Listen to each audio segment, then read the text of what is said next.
From Montana's news leader, this is the MTN Noon News.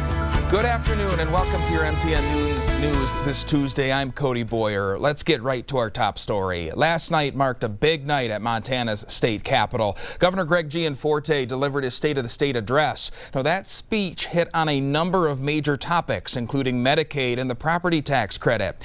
Immediately following, the Democrats and Freedom Caucus delivered their rebuttals. We'll start our team coverage with MTN's Jonathan Ambarium, who has more on the governor's address.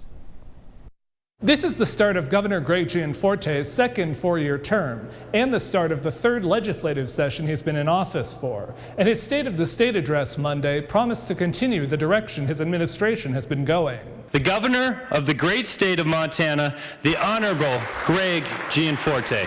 Gianforte touted economic growth over the last 4 years and said the state is seeing a budget surplus because his administration has been fiscally responsible. And I'm proud to say, thanks to our shared efforts and successes over the last 4 years, the state of our state is strong. Gianforte said he wanted to tackle Montana's affordability crisis by returning more tax dollars to the public. He called for another drop in Montana's top income tax rate and for a property tax homestead exemption to shift the tax burden away from primary residences. He said in order to get the homestead exemption implemented for residents this year, he wants to pass that bill by mid-February. Now, I know that's a tight deadline, but the Department of Revenue needs some runway to implement this rate cut for Montana homeowners in 2025.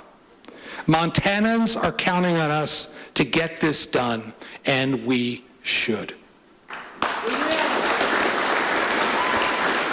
Gianforte called for investing in pay increases for new teachers and for highway patrol troopers. He also endorsed converting Montana's judicial elections from nonpartisan to partisan, saying courts had sided with the far left in blocking Republican-sponsored bills. And Montanans have a right to know the values and principles of the judges they elect. Let's bring light to the darkness. Gianforte said the federal government has been, quote, mired in dysfunction during the Biden administration, and said he's ready to work with incoming President Donald Trump, having met with him last week. In Helena, Jonathan Ambarian, MTN News. Following Governor Greg Gianforte's State of the State address here at the Montana State Capitol, the Democratic minority in the Montana legislature offered their traditional rebuttal. It was delivered by State Senator Shane Morajo of Missoula in the Senate chambers. He pushed back on the governor's plans for Medicaid expansion, public school funding, judicial reform, and the rising cost of living in Montana. All of our proposals center around the need to make Montana affordable again. Affordability is a cornerstone opportunity, yet between housing, property taxes, childcare, and healthcare costs all on the rise, too many Montanans are struggling to make ends meet.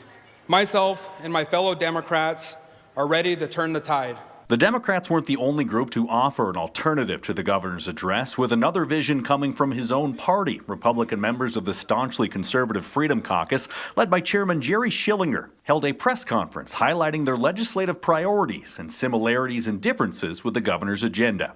It's easy for Republicans to be socially conservative. I mean, we typically all unite on that.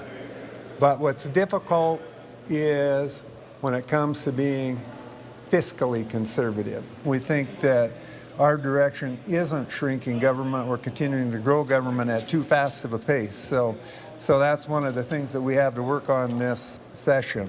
In Helena, Tom Wiley, MTN News.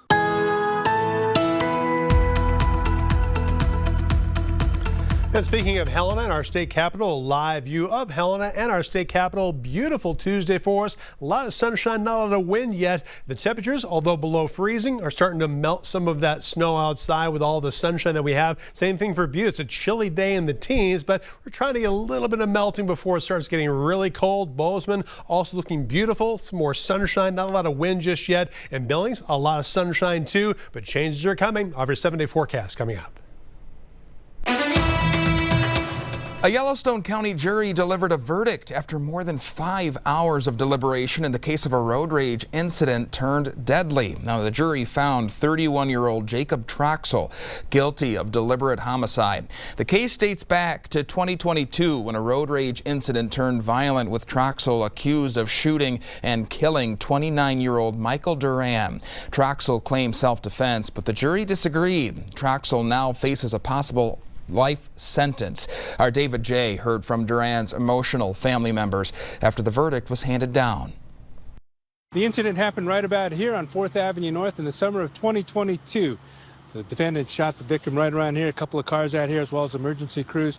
And the surveillance video at the station picked that up, which was used as evidence in the trial. To the charge of deliberate homicide with a weapon enhancement. Guilty. A jury found 31-year-old Jacob Troxel of Billings guilty in the shooting death of 29-year-old Michael Duran. I was thankful for justice to be served. Ashley Woodward was Michael Duran's girlfriend, and she sat through the trial. The grief feels fresh. He's still gone. And so I'm glad that somebody who's able to do something that violent and horrific is not on the streets anymore. I'm thankful for that. Michael's family was also in the courtroom and responded to the verdict after the jury deliberated for a little more than 5 hours. I think our logical brain is grateful for the video. The incident was caught on a KTVQ security camera aimed at 4th Avenue North and North 32nd Street. It began with a road rage incident between Troxel and Duran before escalating to violence that ended Duran's life. Prosecutors suggested that Troxel's actions were unprovoked and unnecessary. Troxel's defense attorneys say it's important to look at the entirety of the video, saying he feared for his life and his actions were justified. There was a clear break in the fight that occurred, and that Jacob clearly disengaged. The jury and Michael Duran's family looked at the video differently. How many times did he have to get assaulted before he was able to actually defend himself? And that's what I think the jury understood, and they came to the correct verdict, I believe. And after 2.5 years, a coroner's inquest, and a trial, they finally have justice. When you see someone walk out of the room in handcuffs, you're like, okay, like someone is being held accountable for this. And I think more than anything for our family, we feel so supported by the community of Billings. The most difficult thing for me, I guess, was hearing some of the things that I knew were not true about Michael because of the heart that he was. Jacob Troxel's family was also in the courtroom for the trial. They're upset. They're in shock, and that's to be expected. I think they're going to be processing this over the next few days, weeks, months. There were 2 families who have been ruined now. He was a really incredible man, and I think anybody that met him and knew him knew that. In Billings, David J., MTN News. Taking a leading look at today's headlines, Billings residents have a way to make a direct impact on success for students. The innovative educational tax credit may be entered on Wednesday. District 2 has been lining donations up early with $200,000 already in the works this year. The dollar-for-dollar deduction matches donations meant to stay with our schools and eventually make our society better. In southwest Montana, Bozeman and Gallatin high school students will soon have the opportunity to learn how to build a house and get college credit. The schools are set to launch its Construction Academy in the 2025-26 school year.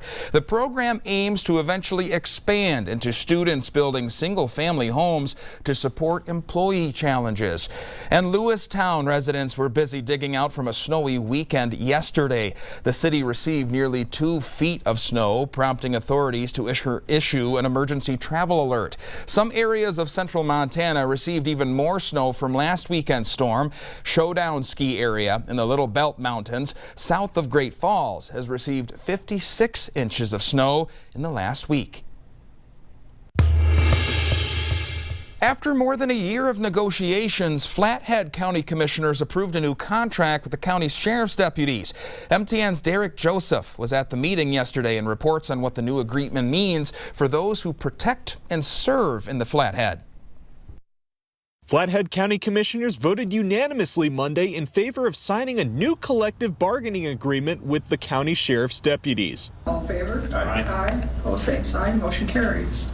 The vote comes after the sheriff's deputies voted to approve the CBA in early December after 16 months of negotiations between the county and the deputies. The new agreement is effective through December 2025. The contract contains financial benefits for being on call, working the night shift, and canine care, among other allowances. The deputies approved the agreement despite there being no wage increase, which community members expressed support for during Monday's hearing. Law enforcement professionals must be paid a competitive wage to attract and retain competent individuals. Flathead County Sheriff Brian Haino says that without a wage increase in the budget, many deputies work overtime due to staffing shortages. So we are lower staffed than probably any other large county in the state of Montana. So with that, you supplement that with calling people in on overtime. It's how we create public safety. It's when we have major incidents, we have to call people in on overtime. In a statement, the Flathead County Deputy Sheriff Association President Charles Pasola says they're pleased with the announcement, writing, quote, "While the agreement does not include a wage increase for deputies, it incorporates provisions that will provide financial benefits to our deputies at little or no additional cost to taxpayers. We are grateful to the commissioners for finalizing this agreement and look forward to continuing conversations in future negotiations to address base pay concerns." Sheriff Haino agrees a pay increase needs to be discussed. I think it was a starting point. We have 12 months now to, look at these things again and then hopefully look at further discussions as we move forward. In Kalispell, Derek Joseph, MTN News.